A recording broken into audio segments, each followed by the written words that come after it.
নমস্কার প্রিয় ছাত্রছাত্রীরা, বৈদ্যুতিন মাধ্যমে আজকে তোমাদের পাঠ্য বিষয়ের অত্যন্ত গুরুত্বপূর্ণ একটি কবিতা অন্নদার আত্মপরিচয় এর দ্বিতীয় পর্ব নিয়ে আজকে আলোচনা করব। যদিও পর্ব এখানে ভাগ করা নেই, কিন্তু আলোচনার সুবিধার্থে একটি দীর্ঘ কবিতার পর্ব বিভাজন আমি তোমাদের সুবিধার্থে করে রেখেছি। তো বিষয়টিতে আমরা প্রথম দিন দেখেছিলাম যে দেবী অন্নপূর্ণা বা দেবী অন্নদা দ্ব্যর্থবোধক ভাষায় মানে দুই রকম অর্থে তৎকালীন কৌলিন্য প্রথার জেরে মেয়েদের কি করুণ অবস্থা হতো সেই চিত্রকে যেমন বর্ণনা করেছে, তার পাশাপাশি হচ্ছে সে একইভাবে নিজের স্বামী ভগবান শিব অর্থাৎ মহাদেবের যে প্রশংসা করেছে সেই দ্ব্যর্থবোধক ভাষার মধ্য দিয়ে সে তার আত্মপরিচয় দান করেছে। আজকে তার সেই আত্মপরিচয় দানের পরবর্তী অংশ নিয়ে তোমাদের কাছে আমি আলোচনা করছি। তো কুকথায় পঞ্চমুখ কণ্ঠভরা বিষ এই পর্যন্ত আলোচনা হয়ে গেছিল। আজকে তার দ্বিতীয় পর্ব, কেবল আমার সঙ্গে দ্বন্দ্ব অহর্নিশ। তার মানে কি, যে কুকথায় পঞ্চমুখ কণ্ঠ ভরা বিষ, আমরা দেখেছিলাম কুকথা মানে খারাপ কথা। সেই কুলীন ব্রাহ্মণ অসংখ্য বিবাহ করার জন্য তার সংসারে সতীন কোন্দল লেগে থাকতো, তার সংসারে হচ্ছে কোনো শান্তি ছিল না। আর সেই অশান্তির কারণেই তার হচ্ছে কি স্ত্রীদের সঙ্গে সবসময় স্ত্রীদের উদ্দেশ্যে তিনি কটু বাক্য বা খারাপ মন্তব্য করতেন। তো তার জন্য হচ্ছে কি, তার জন্য সংসারে অশান্তি লেগে থাকতো। আরেকটি অর্থ হচ্ছে কি, কুকথায় পঞ্চমুখ কণ্ঠভরা বিষ। আরেক অর্থে হচ্ছে কি, আরেক অর্থ হচ্ছে ভগবান শিব, অর্থাৎ ভগবান শিব যাকে পঞ্চানন বলা হয়, সেই পঞ্চানন যিনি পঞ্চমুখে হচ্ছে কি স্বর্গমর্ত পাতাল নিয়ে ভাবেন এবং স্বর্গমর্ত পাতাল নিয়ে আলোচনা করেন। তো সেটাই বলেছে যে তার স্বামী ভগবান শিব তিনি হচ্ছে কি এই ত্রিভুবনের প্রতি তিনি সর্বদা হচ্ছে কি পাঁচ মুখে এই স্বর্গমর্ত পাতালের কথা বলেন। কেবল আমার সঙ্গে দ্বন্দ্ব অহর্নিশ, তার মানে কি, সেই কুলীন কন্যাটি মানে যার সঙ্গে ঈশ্বরী পাটনির সেই গাঙ্গেনী নদীর তীরে দেখা হয়েছে, সে কি বলছে যে তার স্বামী তার সঙ্গে কেবল দিনরাত ঝগড়া করে, তার উদ্দেশ্যে শুধু খারাপ কথা বলে। তো সেটাই বলেছে, কেবল আমার সঙ্গে দ্বন্দ্ব অহর্নিশ। ঠিক আছে, এটা হচ্ছে একটা অর্থ। আরেকটি অর্থ হচ্ছে কি, যে ভগবান শিব যার সঙ্গে হচ্ছে কি পার্বতীর নাম এক লপ্তে উচ্চারিত হয়, তাহলে যে কি আমরা বলি হর গৌরী, তো সেই হচ্ছে কি শিব পার্বতীর কথা বলা হচ্ছে। তো এখানেও ঠিক সেই বিষয়, কেবল আমার সঙ্গে দ্বন্দ্ব অহর্নিশ মানে সেই অন্নদা, দেবী অন্নদা এখানে কি বলছে, তিনি হচ্ছে তার সেই আত্মপরিচয় দিতে গিয়ে তিনি বলেছেন যে ভগবান শিব তার সঙ্গে হচ্ছে কি তার দ্বন্দ্ব অহর্নিশ মানে সেই শিব পার্বতীর যে কি তাদের হচ্ছে কি তাদের মধ্যে একটা সুন্দর মধুর সম্পর্ক, তাদের একটা সুন্দর মিলনের সম্পর্ক সবসময় রয়েছে। গঙ্গা নামে সতা তার তরঙ্গ এমনই। তার মানে কি, গঙ্গা নামে সতা, এখানে হচ্ছে কি সতা শব্দের অর্থ হচ্ছে কি, সতা শব্দের অর্থ হচ্ছে সতীন বোঝাতে সতা শব্দটি ব্যবহার হয়েছে। তাহলে সতা হচ্ছে কি, সতা হচ্ছে সতী বা সপত্নী। তাহলে গঙ্গা নামের সতা তার তরঙ্গ এমন, জীবন স্বরূপাশের স্বামীর শিরোমণি। তার মানে কি, সেই কুলীন মেয়েটি মানে কুলবধূটি কি বলছে, তার এক সতীন রয়েছে, তার নাম হচ্ছে গঙ্গা, সে সবসময় হচ্ছে কি স্বামী তাকে খুব ভালোবাসেন। তো সেটাই বলেছে, গঙ্গা নামে সতা তার তরঙ্গ এমনই, জীবন স্বরূপা সে স্বামীর শিরোমণি। তো সে হচ্ছে কি জীবন স্বরূপ মানে স্বামীর কাছে সে হচ্ছে কি একমাত্র স্বামীর জীবন সে। ঠিক আছে, মানে গঙ্গাকে তার স্বামী এত ভালোবাসে। কিন্তু দেবী অন্নদা এখানে সেই মহাদেবের জটায় আবদ্ধ সেই গঙ্গার কথা বলেছেন, অর্থাৎ কি তিনি তার স্বামীর প্রশংসা করেছেন। তো গঙ্গা নামে সতাতার তরঙ্গ এমনই, জীবন স্বরূপ আসে স্বামীর শিরোমণি। তার মানে কি, মা গঙ্গা আসলে জল, সেই জল হচ্ছে কি, সেই জল হচ্ছে আমাদের জীবন। তো সেটাই বলেছে জীবন স্বরূপ বা সে স্বামীর শিরোমণি, মানে সে কোথায় থাকে, সেই শিবের মাথায়, শিবের জটার মধ্যে, সেই হচ্ছে কি পৌরাণিক যে মূর্তি, সেই পৌরাণিক মূর্তিতে শিবের জটায় গঙ্গা আবদ্ধ, সেই গঙ্গা হচ্ছে কি তার শিরোমণি, মানে তার শিরের অলঙ্কার বা শিরের মণিস্বরূপ। ভূত নাচাইয়া পতি ফেরে ঘরে ঘরে, নামরে পাষাণ বা বিলাহের বরে। তার মানে কি, ভূত নাচাইয়া পতি ফেরে ঘরে ঘরে, তার মানে সেই কুলীন কুলবধূ, সেই যে কুলবধূটির সঙ্গে দেখা হয়েছে, সে কি বলছে যে ভূত নাচিয়ে তার স্বামী কি করে, সে ভূত নাচাইয়া পতি ফেরে ঘরে ঘরে। তার স্বামী বিভিন্ন হচ্ছে কি অপ্রাসঙ্গিক, অপ্রয়োজনীয়, বিভিন্ন অসামাজিক কাজ করে তিনি হচ্ছে কি বাড়ি বাড়ি ঘুরে বেড়ান, কোনো কাজকর্ম করেন না। ঠিক আছে, অর্থাৎ কি যে সংসারের প্রতি তার স্বামীর কোনো মন নেই। তো ভূত নাচাইয়া পতি ফেরে ঘরে ঘরে, ঠিক আছে, অর্থাৎ কি তার স্বামী মানুষের বাড়ি বাড়ি ঘুরে বেড়ায়, কোনো কাজকর্ম করেন না।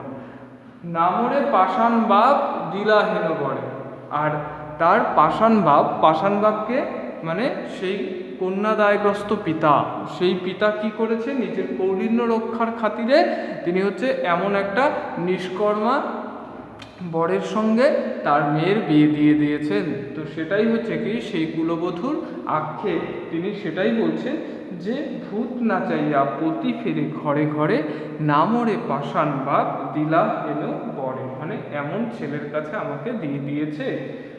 আসলে দেবী অন্নদা কি অর্থ বোঝাতে চাইছেন, যে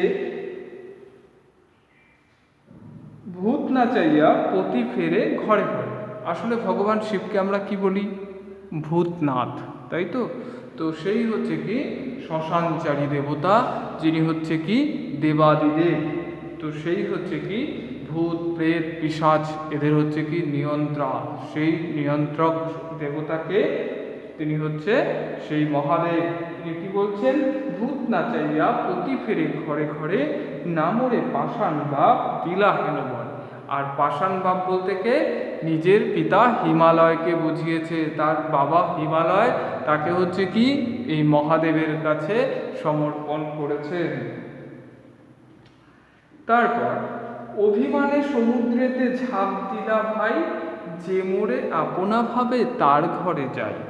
অভিমানে সমুদ্রেতে ঝাঁপ দিলা ভাই, অর্থাৎ কি এই কৌলিন্য রক্ষার খাতিরে সেই হচ্ছে কি এক ভাই হচ্ছে কি, এক ভাই হচ্ছে সেই যে মেয়ে মানে কুলবধূটি ছিল, সেই বধূর ভাই, ঠিক আছে, সেই বধূর ভাই সে কি করেছে, সে হচ্ছে তার দিদি বা বোনের এরকম অসহনীয় একটা অবস্থা দেখে সহ্য করতে পারেনি, আর সহ্য করতে না পারার কারণে সে কি করেছে, সে হচ্ছে সমুদ্রে ঝাঁপ দিয়েছে। তারপর দেখো আরেকটি অর্থ কি রয়েছে, আরেকটি অর্থ রয়েছে ভাই। এই ভাইকে, এই ভাই হল মা পার্বতীর ভাই, অর্থাৎ মৈনা। তাহলে পার্বতী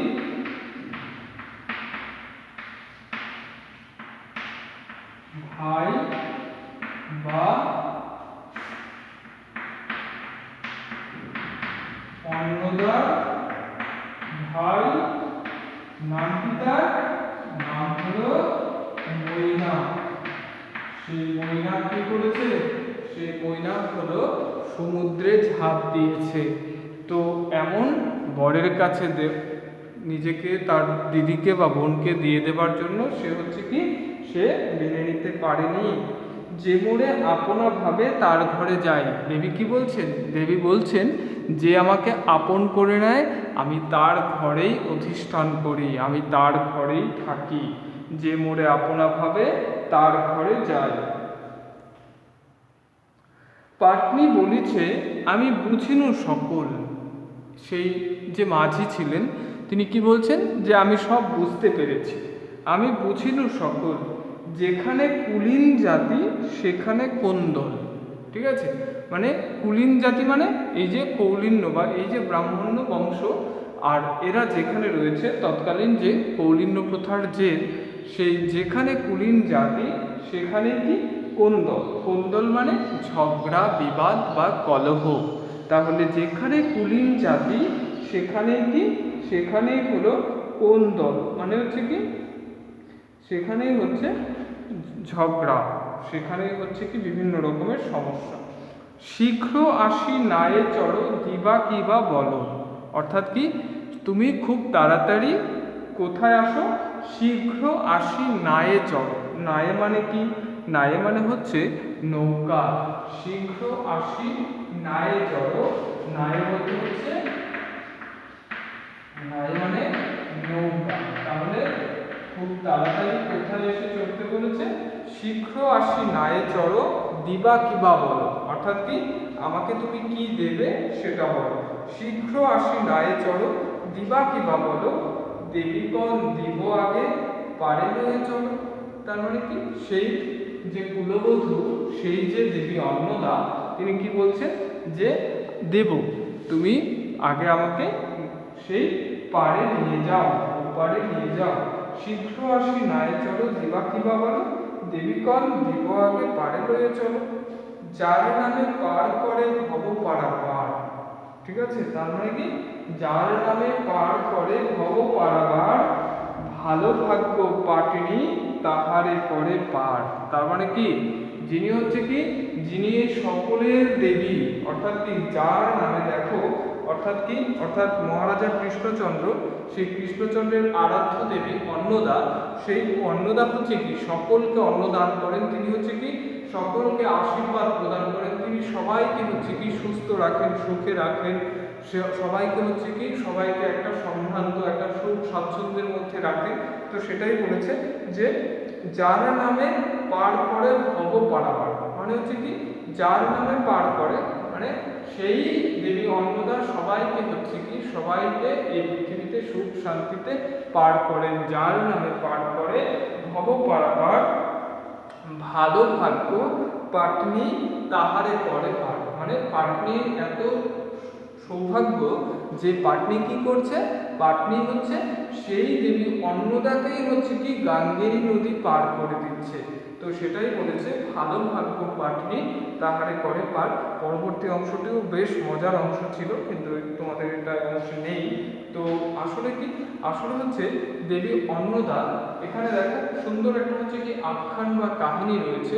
এই কাহিনীর মধ্যে দেবী অন্নদার যে হচ্ছে কি, দেবী অন্নদার যে মাহাত্ম্য, অর্থাৎ কি মহারাজা কৃষ্ণচন্দ্রের রাজসভায় সেই হচ্ছে কি যে রায়নাথর ভারতচন্দ্র ছিলেন, তিনি হচ্ছে কি তিনি সেই দেবী অন্নদার জীবন, দেবী অন্নদার দয়া বা দেবী অন্নদার যে কৃপা, সেই কৃপার সমগ্র দিক আমাদের সামনে তিনি অত্যন্ত সুন্দরভাবে প্রাঞ্জলভাবে ফুটিয়ে তুলেছেন। তো এখানে হচ্ছে কি কবিতার বিষয়, কবিতাটির আখ্যান কিন্তু তোমরা শুধুমাত্র হচ্ছে কি শুধুমাত্র যে কোনো রকম নোটস বই বা কোনো কিছু ফলো করে করতে যেও না, তাতে করে হচ্ছে কবিতার বিষয়টি বুঝতে পারবে না এবং দুদিনের মধ্যে বিষয়টি ভুলে যাবে। তো সেই কারণেই আমি অত্যন্ত সুন্দরভাবে তোমাদেরকে হচ্ছে কি যে বোর্ড ওয়ার্কের মধ্য দিয়ে বিষয়টিকে বুঝিয়েছি এবং বোঝানোর চেষ্টা করেছি। তো আমি আশা করব যে তোমরা এই ভিডিওটিকে বারবার হচ্ছে বিষয়টিকে শুনবে, তাতে করে তোমাদের হচ্ছে কি যে কোনো রকম হচ্ছে জিজ্ঞাসা থাকলে তা তোমরা এখান থেকেই পেয়ে যাবে। আমি স্বাভাবিকভাবে প্রত্যেকটি শব্দের অর্থ এবং সেই সঙ্গে হচ্ছে কি প্রত্যেকটি লাইনের যে দ্ব্যর্থবোধক অর্থ রয়েছে তা আমি বুঝিয়ে দিয়েছি। আমি আশা রাখবো যে তোমরা বারংবার এই ভিডিওগুলো দেখবে এবং হচ্ছে কি এই ভিডিওগুলো দেখার ফলে তোমাদের হচ্ছে কি যে কোনো রকমের প্রশ্ন সেটা হচ্ছে কি পরিষ্কার হয়ে যাবে। আর যদি কখনো কোনো রকম সমস্যা থাকে বিষয় নিয়ে বুঝতে পারছো না বা কিছু, তাহলে অবশ্যই হচ্ছে কি আমাকে ফোন করে নেবে, তাতে করে তোমাদের সমস্যা আরও সমাধান হয়ে যাবে সহজভাবে। তো আজকের আলোচনা এই পর্যন্তই। পরবর্তী ক্লাসে আমি আবার হচ্ছে কি নতুন বিষয় নিয়ে আলোচনা করব। নমস্কার।